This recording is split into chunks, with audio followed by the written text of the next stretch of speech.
Hello friends, नमस्कार।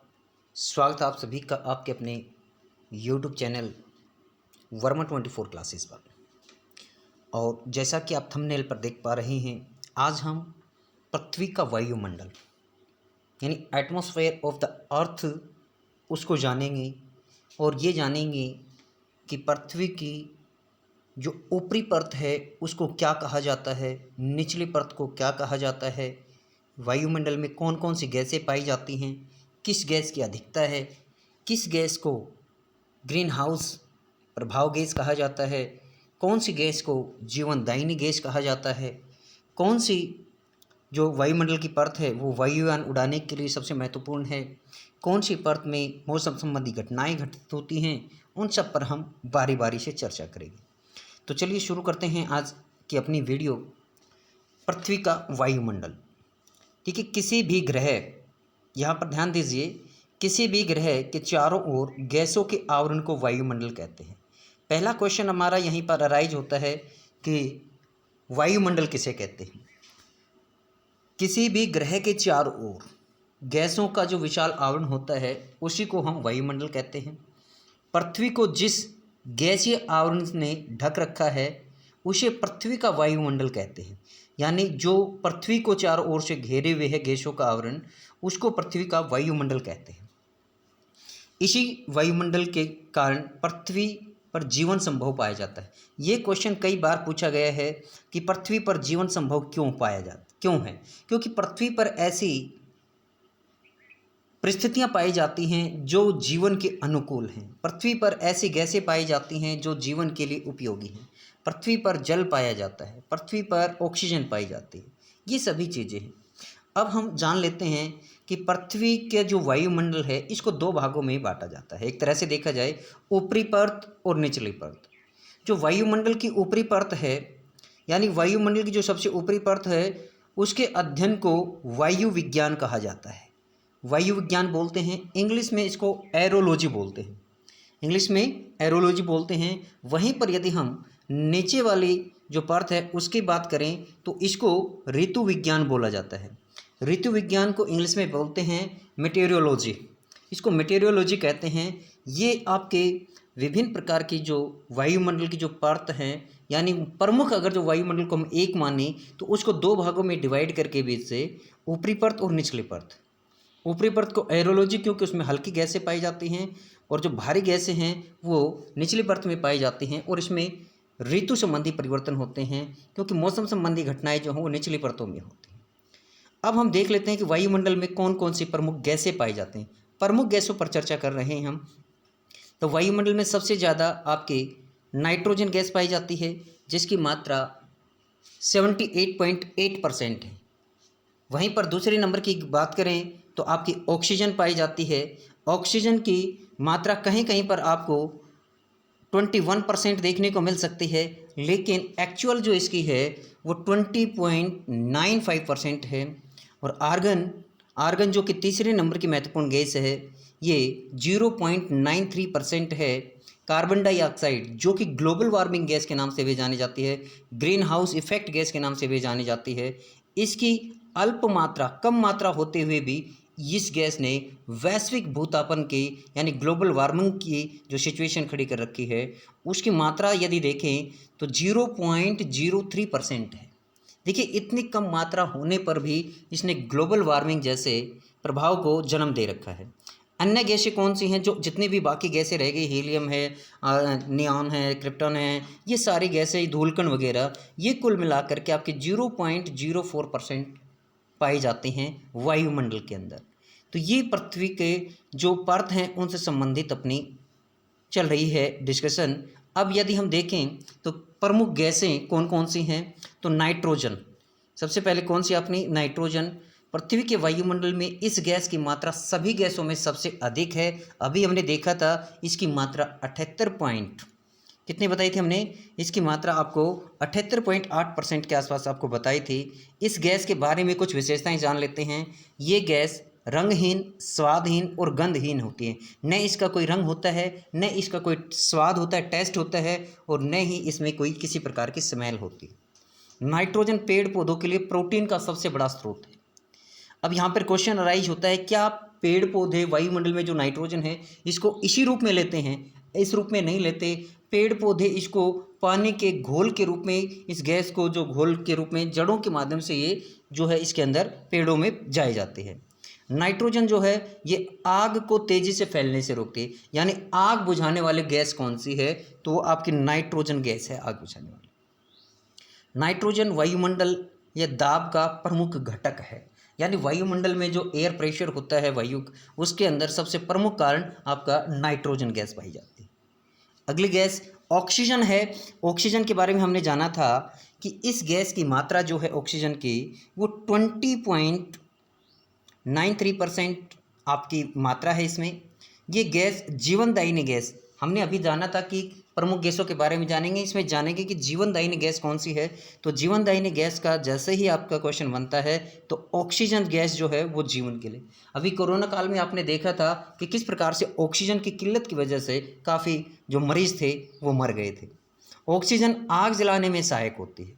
आपने science में सुना होगा कि एक जलती हुई मोमबत्ती पर यदि आप एक गिलास उल्टा करके रख देते हैं तो कुछ समय बाद वो मोमबत्ती बुझ जाती है, क्योंकि उसके आसपास जो ऑक्सीजन का आवरण था, ऑक्सीजन की मात्रा कम हो जाती है।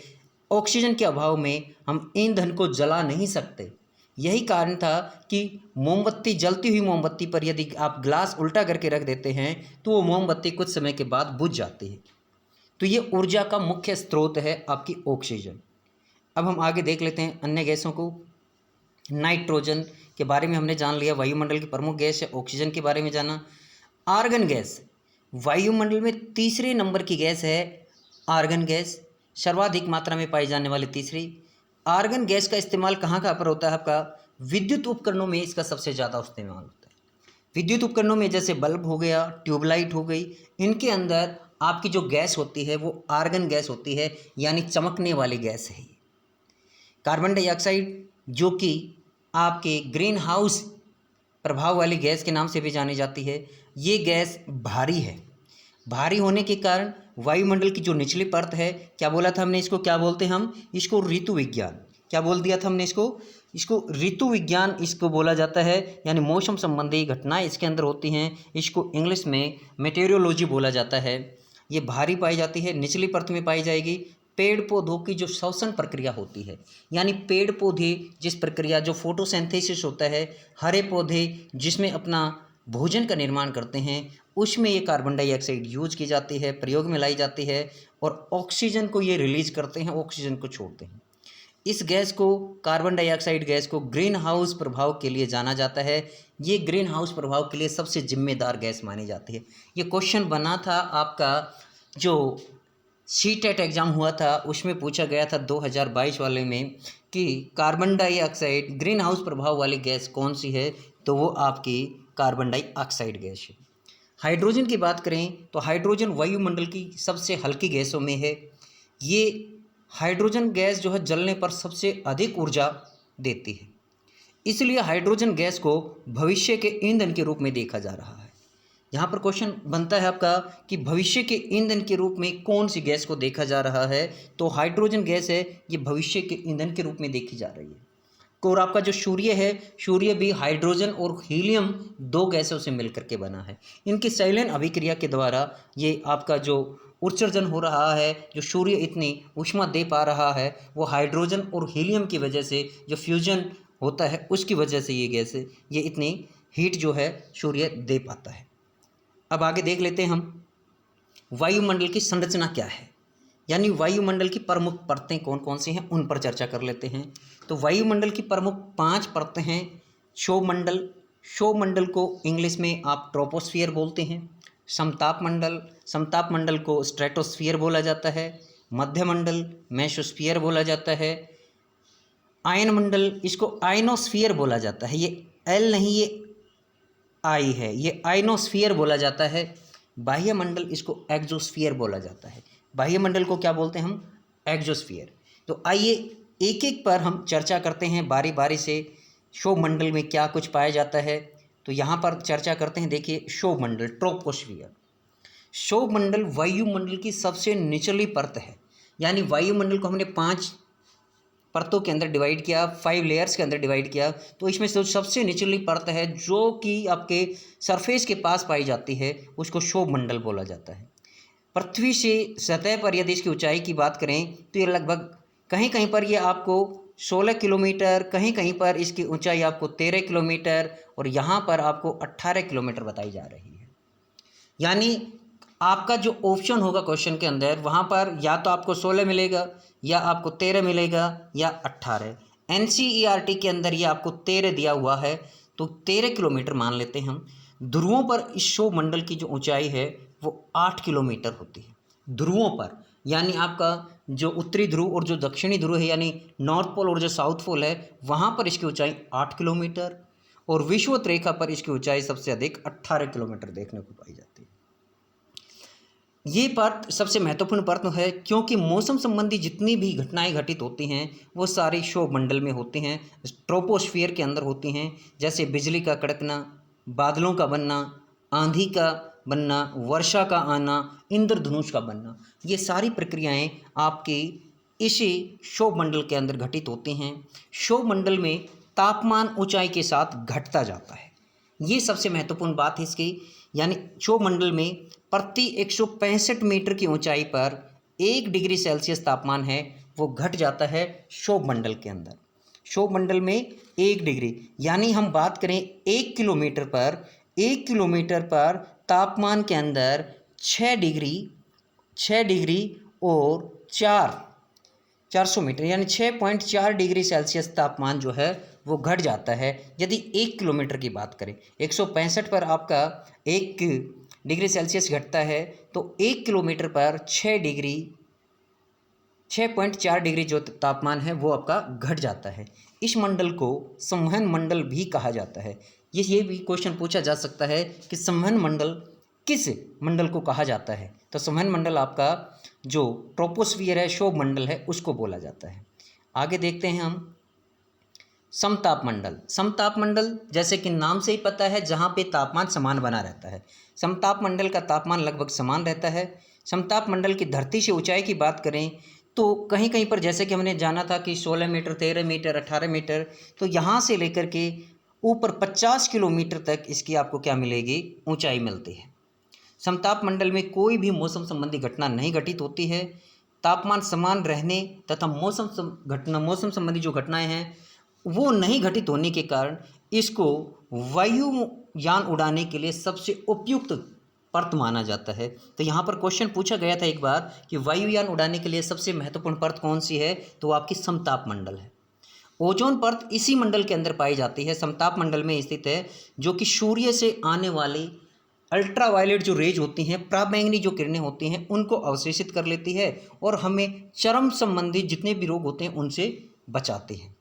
यदि हम ओजोन परत का यहाँ पर डिस्कशन हुआ है, ओजोन परत के अगर जो मोटाई नापने की इकाई की बात करें तो इसको डाबसन इकाई बोला जाता है।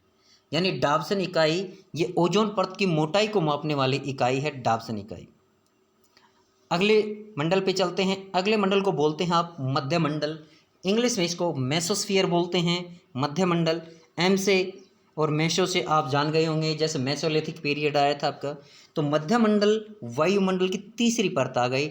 यदि हम नीचे से इस प्रकार से चलें 1 2, तो ये तीसरे मंडल की यानी मध्य 5 परत हैं, तो दोनों 2 ऊपर 2 नीचे मध्य में है। इसका विस्तार देखें तो भूमंडल से जो ऊपर अपनी जो समताप मंडल आई थी 50 किलोमीटर से लेकर के 80 किलोमीटर तक इसकी ऊंचाई पाई जाती है। अंतरिक्ष से आने वाले उल्कापिंड, अंतरिक्ष से जो आप टूटते हुए तारे या इनको बोलते हैं मेट्रॉइड्स जो होते हैं, वो इस परत में आकर के जल करके समाप्त हो जाते हैं।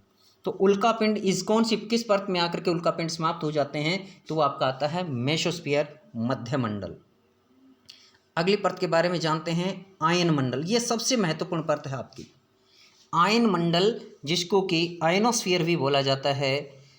मध्य मंडल से ऊपर, मध्य मंडल 80 किलोमीटर तक अपना विस्तार था, उससे ऊपर 400 किलोमीटर तक की विस्तार जो है वो आपका आयन मंडल का है।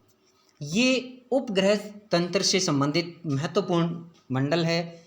इसके अंदर रेडियो तरंगों का परावर्तित करने की शक्ति होती है, यानी इसमें आयंस होते हैं जो आपके रेडियो के अंदर वॉइस डालते हैं या टीवी के अंदर जो फ़ोटो डालते हैं, तस्वीरें डालते हैं या जिनकी सहायता से आपके मोबाइल चलते हैं, उसमें के लिए सबसे महत्वपूर्ण अगर जो कोई लेयर है तो वो है आयनोस्फीयर लेयर।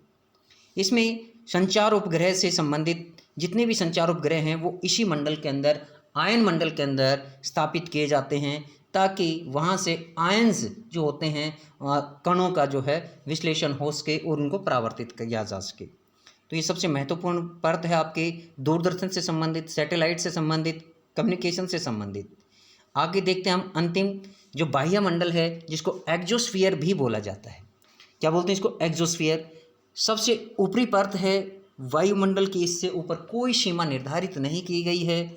इसी के अंदर आपकी सबसे हल्की गैसें हाइड्रोजन और हीलियम गैसें पाई जाती हैं। इनकी अधिकता के कारण ये सबसे हल्की है, सबसे ऊपर है। हमने जाना था सूर्य के अंदर जो इतनी ऊष्मा है उसका सोर्स हाइड्रोजन और हीलियम है। इनके अंदर जो फ्यूजन होता है उसी से सूर्य के जो इतने गर्मी जो है वो उत्पन्न कर पाता है। तो ये सबसे महत्वपूर्ण मंडल थे अपने वायुमंडल के, जो वायु के प्रमुख घटक हैं, वायुमंडल की संरचना, वायुमंडल में पाए जाने वाले प्रमुख गैसें, उनसे संबंधित आज हमने इस वीडियो के अंदर जाना। आपको कैसी लगी ये वीडियो कमेंट बॉक्स में कमेंट करके अवश्य बताना।